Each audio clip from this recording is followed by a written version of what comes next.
He was found alone, lying on his back in the snow, under a cedar tree, nearly a mile from the tent. Dressed only in underwear and a shirt, his hands were raw, branches above him snapped high up, as if he'd tried to climb or see something. His name was Georgy Krivonishenko.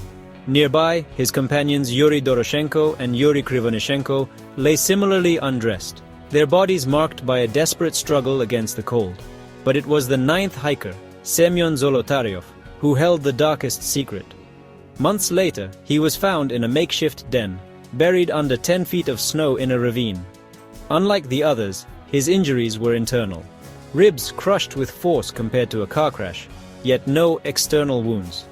Lyudmila Dubinina, found with him, was missing her tongue and mouth tissue, injuries inflicted while alive.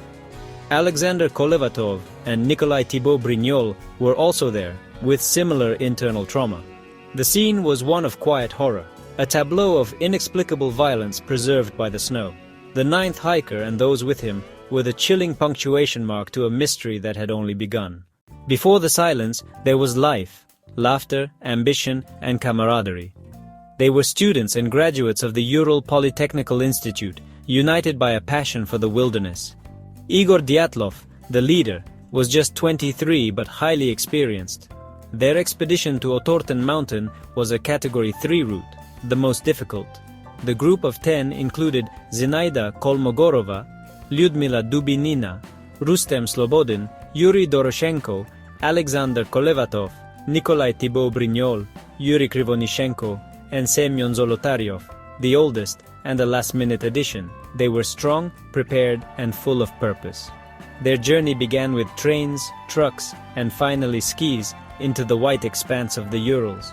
Their journals and photos showed joy and normalcy, no hint of the terror to come. One member, Yuri Yudin, turned back early due to illness, a twist that saved his life. He said goodbye, never imagining he'd be the last to see them alive. Later, he would identify their belongings, his grief forever tied to the mystery. His departure marked the last moment before reality unraveled.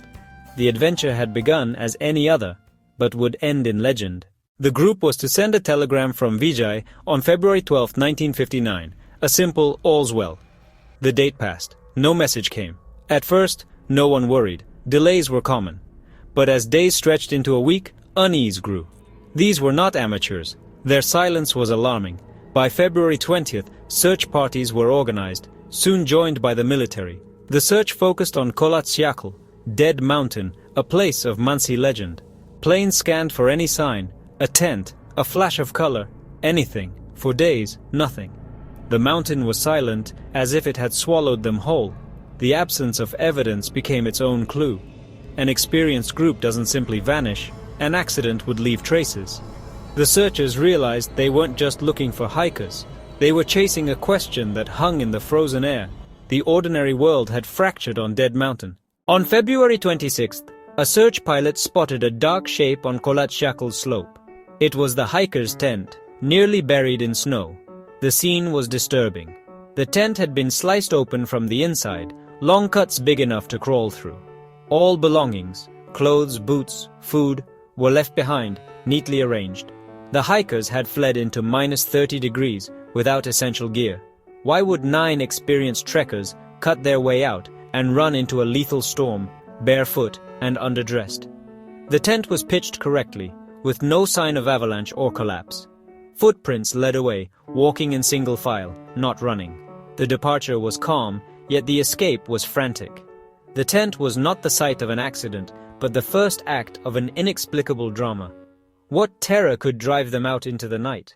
Footprints led searchers from the tent to the forest's edge. Under a cedar, they found a small fire and the bodies of Yuri Krivonishenko and Yuri Doroshenko stripped to their underwear, hands burned and abraded.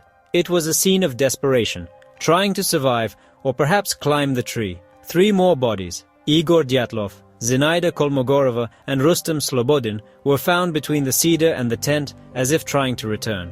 Dyatlov clutched a birch branch, Kolmogorova frozen mid-crawl, Slobodin with a minor skull fracture. All were better dressed than the first 2, but still not enough for the cold. Officially, they died of hypothermia. But why did they leave the tent? Why the scattered, desperate struggle? The cause of death was clear, but not the cause of their actions. The first 5 bodies deepened the mystery. The group had splintered, their final moments a chaotic scramble in the frozen dark. Answers were few, questions multiplied. For 2 months, the fate of the last 4 hikers was unknown. In May, a Mansi hunter found a den dug into a ravine, 75 meters from the cedar. Inside were Lyudmila Dubinina, Semyon Zolotaryov, Alexander Kolevatov, and Nikolai Thibault Brignol. These 4 were better dressed, some wearing clothes taken from the dead. But their deaths were horrific. Thibault Brignol had a massive skull fracture. Zolotaryov and Dubinina had shattered ribs, injuries like a car crash, but no external wounds. Dubinina was missing her tongue, eyes, and part of her lips, possibly post-mortem, but some reports say otherwise. Their clothes showed elevated beta radiation, source unknown. The radiation wasn't lethal, but its presence was inexplicable. The den answered where they were, but not what happened. The force was unseen, the trauma unexplained, and the silence of the mountain grew deeper. The mystery had shifted from strange to truly horrific. The mountain's secrets only multiplied. The Soviet investigation closed with a cryptic conclusion. The hikers died from a compelling natural force. The files were classified, the case buried for decades. The phrase, compelling natural force, was an admission of ignorance. Avalanche? The evidence didn't fit. The tent was intact. No debris, orderly footprints. Katabatic wind? It couldn't explain the injuries or radiation. The investigation was marked by omissions and oddities. Missing evidence, strange final photos, and reports of orange fireballs in the sky.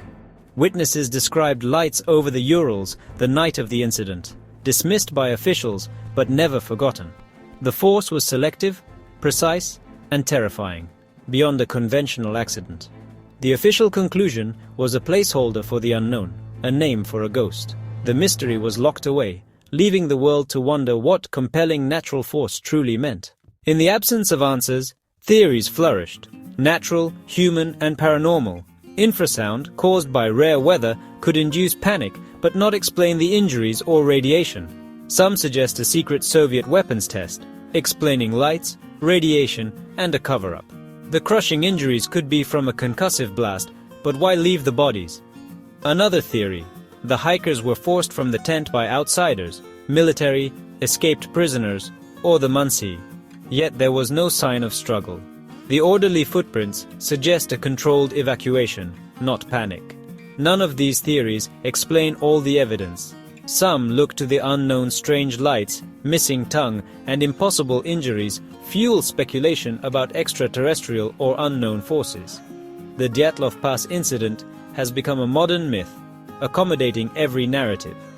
Each theory tries to impose order on chaos, but the facts resist explanation. The story endures because it defies logic. When reason fails, imagination takes over. Time has not brought clarity, only deeper shadows. Declassified files revealed missing pages and contradictions, fueling cover-up theories. New investigations, like the 2019 avalanche theory, ignore the most disturbing evidence. The story resists a simple solution. Every answer uncovers more questions. The incident is a mirror for our fear of the unknown. The final images, smiling faces, a majestic landscape, and a last, blurry light in the darkness.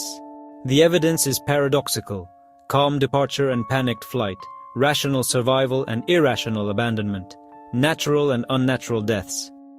It's as if several tragedies unfolded at once. The facts point in all directions, never to a single truth. The mystery endures not for lack of information, but because the information itself is broken. We are left with a single lingering question. What was it in the immense wilderness that looked back at them?